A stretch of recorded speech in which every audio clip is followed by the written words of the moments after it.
Aswapuram Sitarama project LNT yard నుంచి అమ్మగారిపల్లి గ్రామానికి చెందిన నీలపట్ల రవీందర్ రెడ్డి అనే వ్యక్తి తన ట్రాక్టర్ నందు సుమారు 1.3 టన్ ఇనుప సామాగ్రి సుమారు 80,000 రూపాయల విలువ గల సామాగ్రిని దొంగిలించుకొని తీసుకొని వెళ్తుండగా ఎల్ఎన్టీ సెక్యూరిటీ స్టాఫ్ అతన్ని పట్టుకోవడం జరిగింది.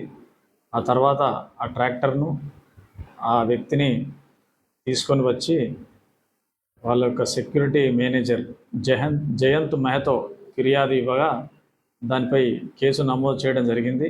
అదేవిధంగా అందులో పనిచేసే సెక్యూరిటీ పర్సన్స్ ప్రసాద్ మరియు లక్ష్మారెడ్డి అనే వాళ్ళ ఇన్వాల్వ్మెంట్ కూడా ఉందని చెప్పి ఫిర్యాదు ఇవ్వడం జరిగింది. దీనిపై కేసు నమోదు చేయడం జరిగింది.